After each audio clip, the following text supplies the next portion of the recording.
I don't know if it's true or not, but I heard that Charles Ryrie, in his 80s, someone asked him, with all his studying, what had he learned? What nugget could he share? And he said, Jesus loves me, this I know, for the Bible tells me so. That's great. Well, you know, today's Mother's Day, and if you didn't see them, there are things out on the table for you if you are a mother or if you're a mother to someone, even if you're not their mother. And I did want to mention, in the little crocheted baskets, there's some chocolates, but there's also a stone that's shaped like a heart. And that stone is made from labradorite. And if you hold it up to the light, you'll see little rainbows inside. At least you should. You got to get in some good light.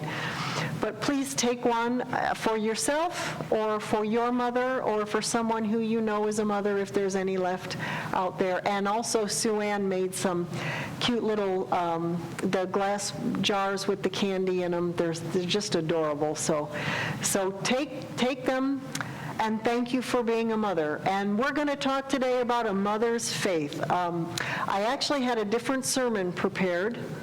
And as we were driving home from Georgia, it dawned on me that today was Mother's Day. And my sermon wasn't a Mother's Day sermon. So when I got home, I was like, okay, Lord. So God is so good. He gave me what I think is a great sermon, a mother's faith. Mary Hodge was a woman. She had a boy named Charles Hodge in the 1797 to 1878, and so she was the mother. She was the youngest, Charles Hodge was the youngest of 5 kids, and the 3 older kids died. And then the 4th one survived, and then Charles was born. And then shortly after Charles was born, I think he was 7 months old, and his father died. So Mary Hodge was this woman in the early 1800s, left a widow with 2 young boys, having lost 3 of her kids. But she decided that she was going to sacrifice whatever she could to give these boys a good education and a good home. So she taught them as much as she could from home.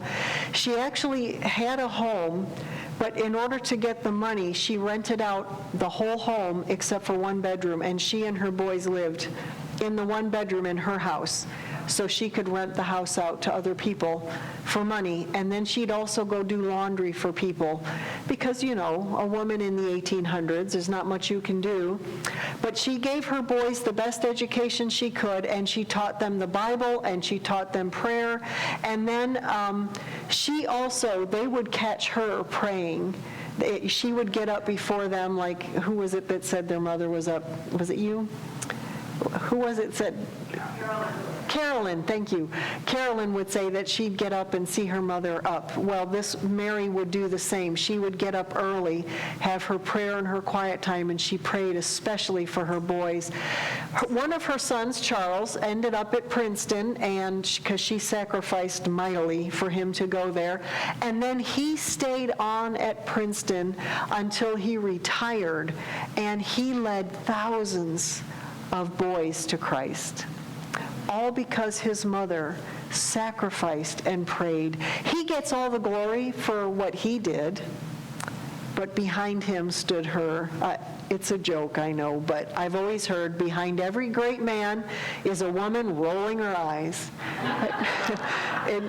But in this case, it was truly a great woman standing behind Charles. Mary Borden, the next woman, her son William Borden, 1887 to 1913, you notice he didn't live all that long, but she was another mother who prayed mightily for her sons. She raised her children in the Lord.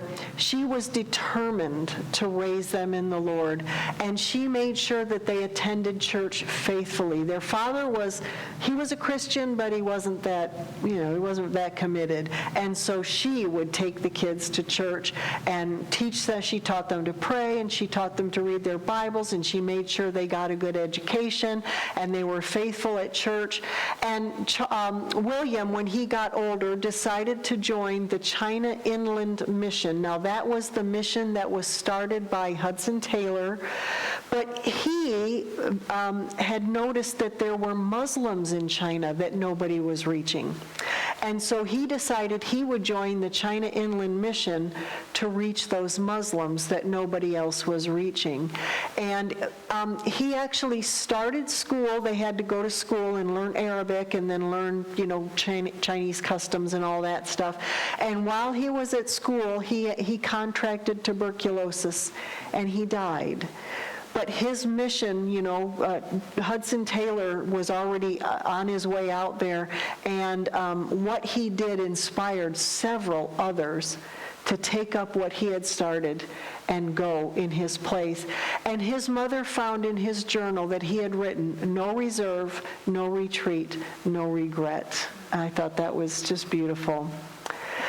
Now, Amelia Taylor, coming to Hudson Taylor, Amelia Taylor was Hudson Taylor's mother.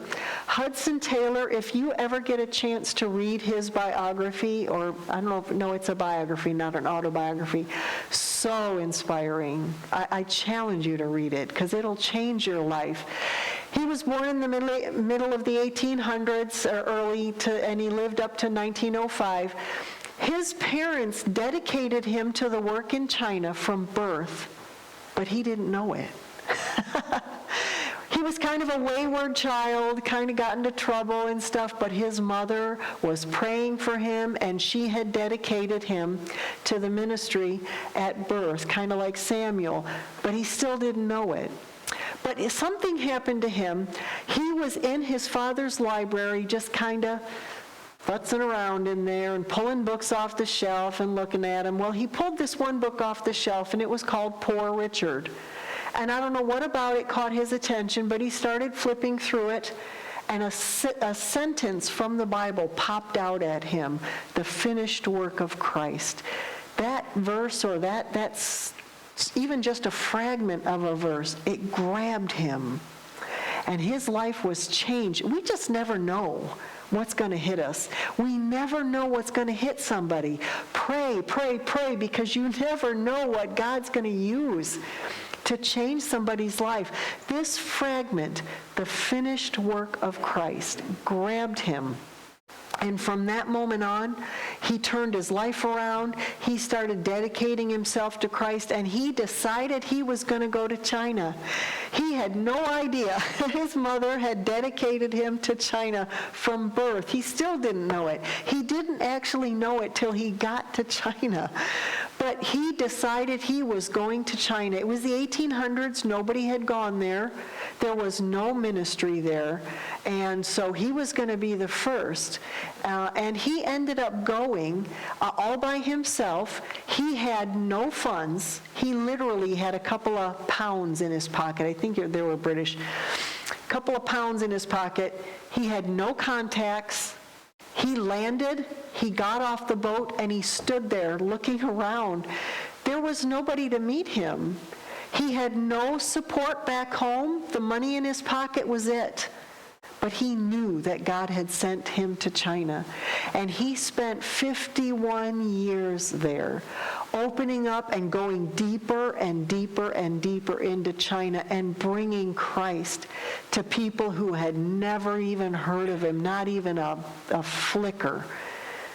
There had been no missionaries in China, and he was the first. And for 51 years, he spent his life opening up China to other Western missionaries, one day at a time, one prayer at a time. And it was all because of his mother, Amelia, dedicating him at birth to ministry. Elizabeth Newton, you know who I'm talking about next. John Newton, 1725 to 1807. John Newton came from his father was a very rough seaman, and his mother was a gentle, wonderful Christian woman. She prayed for John, but his father's influence It was hard to overcome. His mother died when he was young, but for the time she was alive, she prayed and prayed and prayed. Then after she died, his father remarried, and at first the new mother was, nice to John, but then she started having her own kids, and you know what happens, right? John got shuffled to the side, and he pretty much got ignored. And in fact, at the age of 11, his father sent him out to sea to become a sailor at the age of 11. Can you imagine? Picture an 11-year-old today. Can you even imagine? So he went out to sea at the age of 11 and became a sailor, and he was extremely rebellious. If you happen to look at the Standard today, they mentioned John Newton. I thought that was interesting.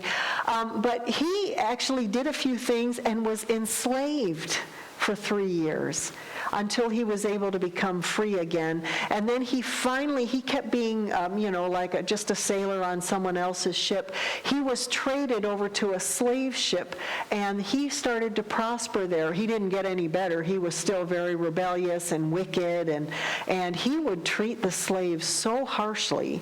And it wasn't until he got really sick, and that started him thinking that maybe he needed to change his ways. But that wasn't even the thing that got him the most. What got him the most was a storm. There was a terrible storm, and he said, "Oh, Lord, get me out of this storm. I'll serve you." And between the storm and the sickness, he finally came to Christ. And when he came to Christ, he realized that the slave ships, the slavery was an awful, terrible, brutal thing, and he began working to help ban slavery. Of course, it didn't happen in his lifetime, but he completely turned his life around. Almost everybody in here knows who John Newton is and what song he's famous for, but just in case you didn't, "Amazing Grace, how sweet the sound that saved a wretch like me. I was lost, but now I'm found, was blind, but now I see." Yep, he spoke from experience. He was a pretty rebellious guy, but God got a hold of him. Now, this last one is in the modern days. It was in the 80s, 90s, and I believe they're still alive today. Angela Yuan, I don't know how it's pronounced. But anyway, she and her husband had their son Christopher, along with, I think, one other son.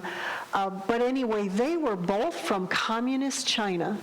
They had come to America from communist China, and they were atheists, staunch atheists. They wanted nothing to do with church or God or anybody else, and they raised their sons to be atheists as well. So she herself was raised in a nice, wealthy family, and she was raised by nannies. So even though she didn't want to raise her children in the Lord or in church, she did want them to have a better life than she did. So she was a stay-at-home mom with her 2 boys and raised them up and made sure that they had a good home and a good family. Now, Christopher, when he got older, he graduated from, I think, like Columbus or some, big university, and then promptly went off and did his own thing. And it turns out his mother discovered by accident that he was gay. She found a bunch of gay porn in his things when he wasn't home. And not only was he an atheist, but he was living the gay lifestyle to the max. She was going to kill herself. She thought, I've totally, the honor in the Oriental, Chinese and Japanese and even Korean societies, there's honor is a big thing. And to have her son come out as gay was a horrible dishonor in her eyes. And so she was going to kill herself. And she was going to go talk to her son and let him know that she was going to kill herself, and then she was going to kill herself. But she, for whatever reason, you just never know, she decided to go speak to a chaplain first. Out of the blue, this communist atheist woman decided to go speak to a chaplain. the chaplain gave her some literature and prayed for her, and she took it home, and I think he gave her a Bible, and she started reading the Bible, and she realized that she could be praying for her son, and she became a Christian. And so she immediately was just gobbling up her Bible, reading it, and she began praying for Christopher. And Romans 8, this is kind of why I was on that topic in Sunday school, that was her turning point when she read Romans 8, that nothing can separate us from the love of God. It says, who can separate us? Nothing can separate us from the love of God. And that was the thing that turned her around. And she realized that she could be praying for Christopher and give him that information also. The only problem was that Christopher had decided to become a drug dealer on top of a gay atheist man, and he had been nabbed by the DEA and sent to prison. So she was praying for him, and along with that, he was diagnosed with HIV. So now he's a convicted felon, a gay atheist, and HIV positive in prison. Well, he happened to be walking along in the prison grounds, and there was a pile of trash, and on top of the pile of trash was a Gideon's New Testament. God works in mysterious ways. And so he picked it up because he had nothing else to do, took it back to his cell, and started reading it. And in prison, he became a Christian. God just works in such mysterious ways. So his mother was fasting, and she would fast for days for him, and it worked, because God heard her prayers, and he became a Christian when he was still in prison. And when he came out of prison, of course, they got back together, realizing they were both Christians now. And let me skip all past that. He now speaks to large crowds, large groups of people about Christ. He says, I'm not a gay man. I'm not a Chinese man, I'm not even a man. I'm a Christian first. He says all those other things just all fall to the wayside. I am a Christian, and I am going to tell you about Jesus. He gave up all his gay ways. He gave up all his atheist ways. He gave up all his drug dealing ways, and he speaks to these large crowds about Christ and where he came from. I think that's just... A mother's prayers cannot be strong enough. You just cannot pray enough, and you can't discount a mother's prayers either, because mothers pray for their children. I think of 1 Samuel 1:27-28 with Hannah. Hannah said, I prayed for this child, and the Lord has granted me what I asked of him, so now I give him back to the Lord. The child he got was Samuel, the one who anointed King David. A mother's prayers. Mothers don't give up on their children, do they? I can't imagine a mother giving up on their children or their grandchildren or their great-grandchildren if you have some of those. In 2 Kings chapter 4, I really couldn't pinpoint a verse here, but I'm going to summarize. Elisha the prophet had been praying for this Shunammite woman.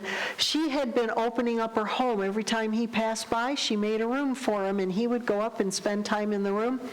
Well, one time he said, hey, what can I do for you? And she said, well, I don't know. I have everything I need. And he looked around and he said, well, you don't have any children. And she said, now don't get my hopes up. And, well, he prayed for her, and she had a son.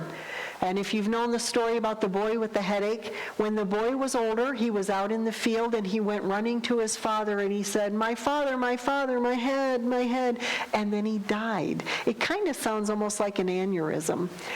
But the father brought him into the house and called the mother, and the mother, instead of falling down weeping, she said, go saddle my horse for me, or my mule, or whatever they rode. And she hopped on that mule, and she rode over and found Elisha. And first thing she did was gave him a piece of her mind. I told you not to get my hopes up. And then Elisha's like, what's going on? Well, I told you not to get my hopes up because my son has died. Well, Elisha immediately went. He sent his servant first, but that didn't work. So he went himself, and he prayed over that child, and that child came back to life. And he gave the child back to his mother. Mothers don't give up on their children. They might want to roll their eyes at you and give you a piece of their mind first, but they don't give up on their children. Go through all that. Now, mothers will also go to any length for their children, won't they? How about Jochebed? What a name for a woman. In Exodus chapter 2, 1 through 3, now a man of the house of Levi married a Levite woman, and she conceived and gave birth to a son. When she saw that he was a beautiful child, she hid him for 3 months. But when she could no longer hide him, she got him a papyrus basket and coated it with tar and pitch. And then she placed the child in the basket and set it among the reeds along the bank of the Nile. We know that she's talking about Moses. Had she followed the Pharaoh's rules, Moses would have been killed at birth. But she hid him against the law. She hid him, and then when she couldn't hide him anymore, she set him afloat for the Pharaoh's daughter to find, and he was raised in Pharaoh's household. A mother, not only will she pray for her kids, she will not give up on her kids, but she will go to any length for her kids. That's what mothers do. I am so thankful for my mother and for all of your mothers and for you guys who are mothers. I am just so thankful that God gave us the thing called mothers. If God was just completely a male, yes, we call him a he in the Bible, but we have to understand that God, being infinite, encompasses both male and female and more, right? Everything that a woman is, if she's made in the image of God, came from God. And God gave mothers just a special way of being and dealing with our children. Men like to roughhouse with their kids, but mostly mothers will cuddle and laugh and read them books. There's just a softer side that is our mothers. Yes? Am I wrong? I don't think so. So I have this great song. It would not let me put the Spanish lyrics in it. It wouldn't let me edit it at all. So if you could make sure it's loud enough for the people who can't, the words are small too.